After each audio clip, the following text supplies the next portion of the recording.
जय हिंद एवरीवन। मैं आदित्य आप सभी लोगों का स्वागत करता हूं इस YouTube चैनल पर। आज की क्लास के अंदर मैं आप लोगों को दो टॉपिक के बारे में पढ़ाने वाला हूं। पहला टॉपिक हमारा रहेगा क्लासिफिकेशन ऑफ अर्थक्वेक के ऊपर और सेकंड टॉपिक हमारा रहेगा वर्ल्ड डिस्ट्रीब्यूशन ऑफ अर्थक्वेक के ऊपर। ठीक है, और अगर आप हमारे चैनल पर नए हैं तो मैं आप लोगों को बता दूं, हमारी एक सीरीज चल रही है जिसमें मैं आप लोगों को फिजिकल ज्योग्राफी की बुक जो सविंद्र सिंह सर द्वारा लिखा गया है उसको चैप्टर बाय चैप्टर कवर कराऊंगा। तो तैयार हो जाइए, अपने नोटबुक पेन वगैरह जो भी रखना अपने साथ रख लीजिए। नहीं भी रखते हैं तो कोई दिक्कत नहीं है, मैं आपको इस लेक्चर का जो नोट्स रहेगा वो आपको टेलीग्राम चैनल पे अपने प्रोवाइड करा दूंगा।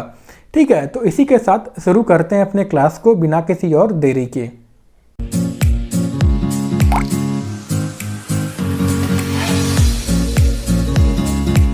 क्लासिफिकेशन ऑफ अर्थक्वेक की अगर मैं बात करूं तो आज के क्लास के अंदर हम लोग तीन आधार पर अर्थक्वेक की क्लासिफिकेशन के बारे में देखने वाले हैं। सबसे पहले हम लोग classification on the basis of causative factor के बारे में देखेंगे। सेकंड हम classification on the basis of focus और थर्ड हम classification on the basis of human casualties के बारे में जानेंगे। कॉजेटिव फैक्टर्स यानी कि इसके अंदर ऐसे फैक्टर्स रहेंगे जो हमारे अर्थक्वेक को कॉज करते हैं। इसका मतलब ये हुआ कि अर्थक्वेक को जो जो फैक्टर्स हमारे कॉज करते हैं उसके आधार पर हम ये पहला क्लासिफिकेशन देखेंगे। Second classification on the basis of focus का मतलब ये रहा कि फोकस की जो गहराई होती, डेप्थ होती, यानी हर अर्थक्वेक की कुछ न कुछ जो फोकस होती है उसके डेप्थ के आधार पर हम इसकी क्लासिफिकेशन देखेंगे। थर्ड ह्यूमन कैजुअलिटीज जो है इसमें बेसिकली हम कितनी अर्थक्वेक के कारण डेथ होती है उसके नंबर के हिसाब से हम इसमें क्लासिफिकेशन इसका देखेंगे। तो पहले की अगर मैं बात करूं classification on the basis of causative factors की, तो देखिए कॉजेटिव फैक्टर्स यानी ऐसे फैक्टर जो अर्थक्वेक को कॉज करते हैं। तो इसका मतलब जैसे आपके वॉल्केनिक इरप्शन हो गई, फॉल्टिंग हो गई, ठीक है, आप फिर आपके कुछ ह्यूमन एक्टिविटीज कारण जो जैसे डैम बन गई या कहीं हमने रॉक में माइनिंग कर ली या फिर ऑयल निकालना हो गया, तो इन सब कारण बेसिकली अर्थक्वेक आती हैं। तो इसमें आप दो चीज देख रहे होंगे, पहला क्या, कुछ इसमें नेचुरल कॉज हो जा रहे हैं और कुछ हमारे कौन से फैक्टर हो जा रहे हैं बेसिकली ह्यूमन एक्टिविटीज के कारण। तो इसी आधार पर इसमें इसको दो टाइप में रखा गया है। पहला हमारा कौन सा, नेचुरल अर्थक्वेक, और दूसरा आर्टिफिशियल अर्थक्वेक। यानी जितने भी नेचर के कारण हमारी जो अर्थक्वेक आती है वो इसके अंदर आ जाएंगी, और आर्टिफिशियल अर्थक्वेक के अंदर जितनी भी हमारे ह्यूमन एक्टिविटीज के कारण अर्थक्वेक आती है वो इसके अंदर आ जाएंगी। नेचुरल अर्थक्वेक की अगर और मैं बात करूं तो पहला आता है हमारा वॉल्केनिक अर्थक्वेक, यानी वॉल्केनिक इरप्शन के द्वारा जो हमारा अर्थक्वेक आता है वो इसके अंदर वॉल्केनिक अर्थक्वेक के अंदर आती है। इसकी जो इंटेंसिटी होती है वॉल्केनिक अर्थक्वेक की, ये वॉल्केनिक इरप्शन के इंटेंसिटी के आधार पर क्या डिपेंड करती है। यानी जितना हमारा हाई क्या रहेगा, वॉल्केनिक इरप्शन रहेगा, उतनी खतरनाक हमारी वॉल्केनिक अर्थक्वेक की क्या बोलते हैं आपका, उतनी हाई इसकी इंटेंसिटी और मैग्नीट्यूड रहेगी। इसके कुछ एग्जांपल की अगर मैं बात करूं तो क्रैकोटा वॉल्केनो और एटना वॉल्केनो जो 1968 और 1883 में इनका जो वॉल्केनिक इरप्शन हुआ था उसके कारण कई हमारे सीवियर अर्थक्वेक क्या थे, आए थे। ठीक है, दूसरा आता है हमारा टेक्टोनिक अर्थक्वेक।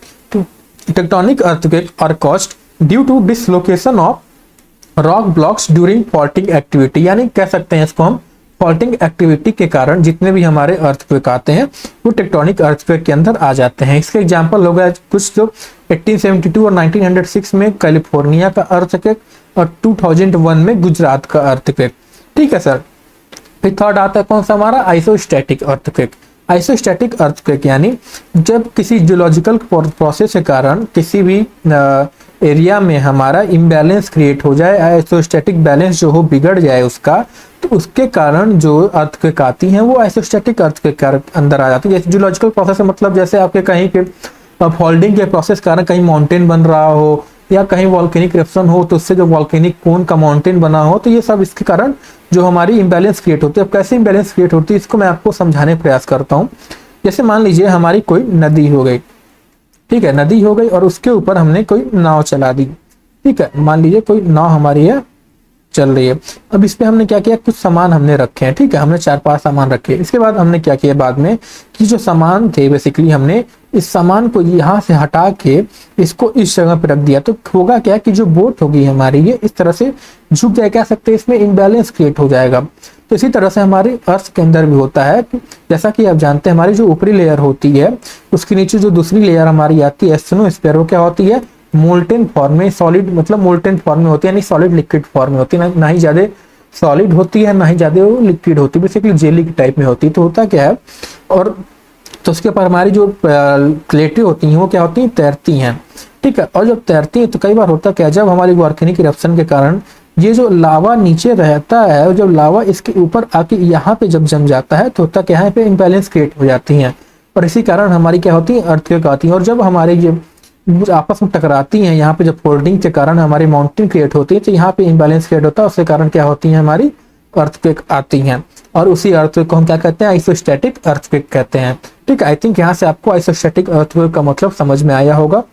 फिर हमारा लास्ट है प्लूटोनिक अर्थक्वेक। प्लूटोनिक अर्थक्वेक यानी कि बेसिकली मान लीजिए हमारी एक प्लेट ये हो गई, एक प्लेट ये हो गई, तो जब हम जानते हैं कि बेसिकली जब कन्वर्जेंट जब इन पे कंप्रेशन फोर्स लगता है, ठीक है, जब कंप्रेशन फोर्स इन पे लगता है तो जब जानते हैं हमारी जो भारी प्लेट होती है वो क्या होती है हल्के वाले प्लेट नीचे सबडक्ट कर जाती है, ठीक है। तो इस एरिया में बेसिकली जो हमारी अर्थक्वेक आती है ना, इन्हीं को बेसिकली प्लूटोनिक अर्थक्वेक कहा जाता है, या कह सकते हैं एरिया में नहीं, इस कॉज के कारण जो हमारी अर्थक्वेक आती हैं उन्हें प्लूटोनिक अर्थक्वेक कहा जाता है। इन अर्थक्वेक की जो फोकस होता है बहुत ही गहराई में डीप फोकस होते हैं, जिनकी बेसिकली जो रेंज होती है वो 240 किलोमीटर से लेकर 670 किलोमीटर तक की होती है, ठीक है। यहाँ तक हो गए आपके नेचुरल अर्थक्वेक। इसके बाद आर्टिफिशियल अर्थक्वेक की अगर मैं बात करूँ तो आई थिंक इसको आप खुद से बना के भी लिख सकते हैं। आर्टिफिशियल अर्थक्वेक यानी ह्यूमन एक्टिविटी के कारण, बेसिकली आप 4-5 कॉज पढ़ लीजिएगा तो उसी के नाम पे उस कॉज के आधार पर आप नाम दे दीजिएगा, ठीक है। हालांकि बुक के अंदर इसके और ज्यादा बारे में दे नहीं रखा, बस इतना दे रखा है कि जो ह्यूमन एक्टिविटी के कारण जो हमारी अर्थक्वेक आती हैं वो इसके अंदर आ जाते हैं, ठीक है। अब हम सेकंड बात करते हैं फोकस के आधार पर। तो फोकस के आधार पर, फोकस की डेप्थ के आधार पर हमारी 3 तरह की अर्थक्वेक होती है। पहली आती है मॉडरेट अर्थक्वेक। तो मॉडरेट अर्थक्वेक में जिन अर्थक्वेक की जो फोकस होती है वो लगभग 0 से 50 किलोमीटर तक पाई जाती है, वो इसके अंदर आ जाती हैं। और जिन अर्थक्वेक की जो फोकी होती है वो 50 किलोमीटर से 250 किलोमीटर तक आती हैं, वो हमारी इंटरमीडिएट अर्थक्वेक के अंदर आ जाती हैं। और जिन अर्थक्वेक की फोकस जो होती है वो 250 किलोमीटर से 700 किलोमीटर तक इनका जो रेंज होता है वो हमारे डीप फोकस अर्थक्वेक तक आती हैं। अब अभी तक आप फोकस के बारे में नहीं जान रहे हैं, इसलिए मैं आपको रिकमेंड करूंगा, मैंने एक लेक्चर ऑलरेडी बना चुका है अर्थक्वेक के, जिसके अंदर मैंने आपको अर्थक्वेक की पूरी इंट्रोडक्शन और कॉज समझाया था। तो मैं आपको रिकमेंड करूंगा आप वो लेक्चर देख लीजिए, अगर आपको इन सब छोटी मोटी चीजें जो आपको ना समझ में आ रही हूँ और वीडियो नहीं भी देखने का मन हो तो आप बुक से जरूर एक बार पढ़ लीजिएगा, ठीक है, तो आपको समझ में आ जाएगी। इसके बाद हम तीसरे पे आते हैं ह्यूमन कैजुअलिटीज के आधार पर। तो ह्यूमन कैजुअलिटीज के आधार पर हमारी जो अर्थक्वेक है वो 3 तरह की आती हैं। पहला मॉडरेटली हजार्डस अर्थक्वेक, यानी इसके अंदर जब भी कोई अर्थक्वेक के कारण हमारी जो डेथ की मार्क होती है 50,000 से बिलो होती है तो वो बेसिकली मॉडरेटली हजार्डस अर्थक्वेक कहलाती है। और जिस अर्थक्वेक के कारण जो ह्यूमन कैजुअलिटीज होती हैं वो 51,000 से लेकर 1 लाख तक के मार्क तक होती हैं, वो हमारी हाईली हैजार्डस अर्थक्वेक के अंदर आती हैं। और जिन अर्थक्वेक की कारण जो ह्यूमन कैजुअलिटीज होती हैं वो हमारी 1 लाख मार्क से ऊपर हो जाती हैं, वो हमारी मोस्ट हैजार्डस अर्थक्वेक कहलाती हैं, ठीक है। यहाँ स्पेलिंग गलत हो दे रखा है, आप सही कर लीजिएगा। अब हम बात करते हैं वर्ल्ड डिस्ट्रीब्यूशन ऑफ अर्थक्वेक की। तो देखिए जैसा कि मैंने आपको ऑलरेडी अपने लेक्चर्स में पढ़ा चुका है कि हमारी जो अर्थक्वेक होती हैं वो जनरली क्या किससे एसोसिएट करती हैं, जो वीकर एरिया होती है हमारे क्रस्ट का, ये कह सकते हैं आइसोस्टैटिकली डिस्टर्ब जो एरिया होती हैं उससे हमारी अर्थक्वेक एसोसिएट करती हैं। इसी आधार पर हम ये कह सकते हैं कि हमारी जो मोस्ट ऑफ द अर्थक्वेक होती हैं वो इन 5 जोन के अंदर आती हैं। पहला कौन सा, the zone of young folded mountain, दूसरा the zone of faulting and fracturing, third the zone of active volcanoes, fourth along different plate boundaries, और फिफ्थ आता है the zone representing the junction of continental and oceanic margin, ठीक है। और जो हमारे seismologist लोग थे, ये जो आप मैप देख रहे हैं, कह सकते हैं जो हमारी डिस्ट्रीब्यूशन का अर्थक्वेक का मैप है उसको उन लोगों ने कंप्यूटर एनालिसिस और सिमुलेशन के आधार पर लगभग 30,000 अर्थक्वेक के सिमुलेशन के आधार पर इनको बेसिकली जो डिस्ट्रीब्यूशन है अर्थ का, उनको कई डिफरेंट बेल्ट में बांट रखा है। पहली बेल्ट आती है हमारी सर्कम पैसिफिक बेल्ट, सेकंड आती है हमारी मिड अटलांटिक बेल्ट और थर्ड आती है हमारी मिड कॉन्टिनेंटल बेल्ट। इसके अलावा हमारी एक और एरिया होती है अदर्स, अभी इसके बारे में आपको बताऊंगा। अदर्स नाम नहीं है, बस इसको अदर्स में रखा गया है, ठीक है। तो ये सिमिलरली उसी बेल्ट के समान है जो हमने किसके अंदर पढ़ रखा था, वॉल्केनिक जो बेल्ट आपने पढ़ा था, ठीक है। वॉल्केनिक जो बेल्ट हमने पढ़ा था उसी का सिमिलर ये भी बेल्ट है, ठीक है। इसका एरिया भी सिमिलर उसी तरह से है। बस डिफरेंस क्या है, उसके अंदर हमने वॉल्केनिक इरप्शन के आधार पर बेल्ट का पढ़ा था, इसके अंदर हम अर्थक्वेक के आधार पर पढ़ रहे हैं, ठीक है। अगर मैं बात करूं आपका सरकम पैसिफिक बेल्ट का, तो सरकम पैसिफिक बेल्ट जो है ये बेसिकली उस एरिया को कहते हैं जहां पे बेसिकली कह सकते हैं उस एरिया में हमारा लाई करता है जहां पे बेसिकली हमारी जो साउथ अमेरिकन प्लेट हो, साउथ अमेरिका कंटिनेंट हो गई, या कह सकते हैं नॉर्थ अमेरिका कंटिनेंट के वेस्टर्न मार्जिन, ठीक है, वेस्टर्न मार्जिन, और हमारी एशिया की ईस्टर्न कोस्ट की जो मार्जिन है उसके अलोंग जो हमारे अर्थक्वेक आते हैं वो बेसिकली किसके अंदर आ जाते हैं, सरकम पैसिफिक बेल्ट के अंदर आ जाते हैं। इसे रिंग ऑफ फायर के नाम से भी जाना जाता है। अब रिंग ऑफ फायर के नाम से क्यों जाना जाता है, ये मैं आपको वॉल्केनिक इरप्शन का जब चैप्टर पढ़ाया था उसमें ऑलरेडी बता चुका था। तो आप मुझे कमेंट करके बताइए कि इसे रिंग ऑफ फायर क्यों कहा जाता है, ठीक है। ये जो बेल्ट है इसके अंदर जो दुनिया में हमारी जो अर्थक्वेक आती है उसके इस बेल्ट के अंदर लगभग 65% पूरी दुनिया का अर्थक्वेक इसके अंदर सिर्फ आती है, ठीक है। इस बेल्ट जो है बेसिकली ये 4 आइडियल कंडीशन हमें प्रेजेंट करता है for the occurrence of earthquake. पहला, junction of continental and ocean margin, यानी जहां पे हमारी कंटिनेंट और ओशियन मिलती हो, जैसा कि आप यहाँ पे देख सकते हैं हमारी कंटिनेंट और ओशियन मिल गई। पहला ये कंडीशन हो गया, या कह सकते, ठीक है। दूसरा हो गया zone of young folded mountain. तो जैसा कि हम जानते हैं ये वाला जो एरिया हमारा है, ये वाला, यहाँ पे हमारी 2 तरह की बहुत फेमस माउंटेन पाई जाती है, एक होती है एंडीज माउंटेन, एक होती है रॉकीज माउंटेन। तो पहले फिर ये हो गया, इन्हें यंग फोल्डेड माउंटेन भी कहा जाता है, ठीक है। फिर जोन ऑफ एक्टिव वॉल्केनोज, तो इस बेल्ट के अंदर हमारे कई एक्टिव वॉल्केनोज पाए जाते हैं, फिर ये रीजन हो गया। और फोर्थ हो गया हमारा सबडक्शन जोन ऑफ डिस्ट्रक्टिव और कन्वर्जेंट प्लेट बाउंड्रीज। इसको भी मैं आपको आगे समझाता हूँ, ठीक है। तो ये हमने क्या देखा कि इस एरिया के अंदर वैसे इसके अंदर जो हमारी अर्थक्वेक आती है बेसिकली इस एरिया के अंदर, यानी कि जो ये बेल्ट है ये इस एरिया के अंदर हमारी बेसिकली लाई करती है, ठीक है। यहाँ पे क्या हो गया, ठीक है। इसके बाद जो हमारी अर्थक्वेक अभी मैंने बताया था, ये वाली लाइन में आपको बताऊंगा अभी। देखिए, तो जो अर्थक्वेक हमारी होती हैं वो basically associated with western coastal margin पे जो हमारी अर्थक्वेक आती हैं नॉर्थ और साउथ अमेरिका के, वो इस वजह से आती हैं कि जो हमारी ये पैसिफिक प्लेट है, ठीक है, हमारी जो पैसिफिक प्लेट होती है और जो हमारी ये अमेरिकन प्लेट होती है, इसके टकराने से जो हमारी सबडक्शन कॉज होती है उसके कारण यहाँ पे अर्थक्वेक आती हैं। और इस एरिया की अगर मैं बात करूं तो इस एरिया में हमारी यूरेशियन प्लेट और पैसिफिक प्लेट के टकराने के कारण जो हमारी अर्थक्वेक जनरेट होती है इस एरिया के अंदर, ठीक है। यानी कि north and south America are caused due to collision of American plate with Pacific plate where the Pacific ocean plate is being continuously subducted below the American plate. तो जैसा कि हम जानते हैं, देखिए, कोई भी हमारी ओशियनिक प्लेट होगी जब वो कॉन्टिनेंटल प्लेट से टकराएगी तो कोई भी ओशियनिक प्लेट हो गई वो सबडक्ट कर जाएगी कॉन्टिनेंटल प्लेट के अंदर, यानी उसके नीचे चली जाएगी। ऐसा इसलिए होता है क्योंकि हमारी जो ओशियनिक प्लेट होती है वो कॉन्टिनेंटल प्लेट से क्या होती है, भारी होती है, ठीक है। तो और उसके बाद जैसे मैंने आपको बताया कि जो हमारी एशिया की तरफ जो अर्थक्वेक आती हैं वो इस कारण आती हैं कि जो हमारी पैसिफिक प्लेट होती है और जो हमारी यूरेशियन प्लेट होती है वो जब आपस में टकराती हैं और प्लस वोल्केनिसिटी के कारण इस अर्थक्वेक आती है इस एरिया में कारण, ठीक है। ये जो आप आइलैंड आर्क का फेस्टिवल देख रहे हैं इसका मतलब बेसिकली ये होगा कि जब आप जापान का एरिया के आसपास कुछ आप इलाका देखेंगे तो वहाँ देखेंगे कुछ वहाँ पे छोटे छोटे आपके आइलैंड पाए जाते हैं, ठीक है। इन्हीं आइलैंड के चैन को बेसिकली क्या कहता है, आइलैंड आर्क कह सकते हैं, फेस्टिवल्स कहा जाता है, ठीक है।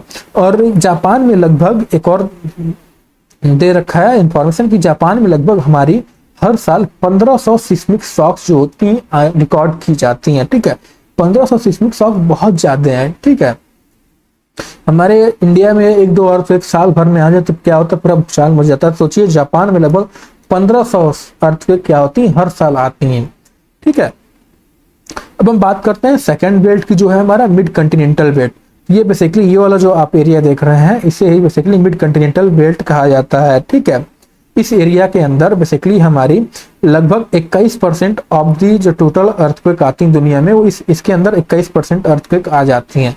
ठीक है, जो मिड कंटिनेंटल बेल्ट है इसे मेडिटेरियन बेल्ट या अल्पाइन हिमालयन बेल्ट भी कहा जाता है। ठीक है, इसके अंदर बेसिकली हमारे अल्पाइन माउंटेन का एरिया, उनके ऑफशूट जो यूरोप के हो गए, मेडिटेरियन सी हो गए, नॉर्दर्न अफ्रीका हो गई, ईस्टर्न अफ्रीका हो गए, और जो हिमालयन एंड माउंटेन और बर्मीज हिल हो गए, ये सब इसके बेल्ट के अंदर आ जाती हैं। ठीक है, अब इस एरिया में अर्थक्वेक के आने का रीजन ये होता है कि ये हमारी यहाँ पे 3 तरह की प्लेट कह सकते हैं पाई जाती है। पहली हमारी अफ्रीकन प्लेट हो जाती है, दूसरी हमारी इंडियन प्लेट हो जाती है। ठीक है, पहली अफ्रीकन, दूसरी इंडियन प्लेट, और तीसरी हमारी क्या होती है, यूरेशियन प्लेट हो जाती है। जब ये आपस में टकराती हैं तो इससे सबडक्शन जोन प्लेट होता है, और इस सबडक्शन जोन के साथ साथ इम्बैलेंस क्रिएट होता है। और जब हम जानते हैं जब इम्बैलेंस क्रिएट होगा तो क्या आती है, हमारी अर्थक्वेक आती है।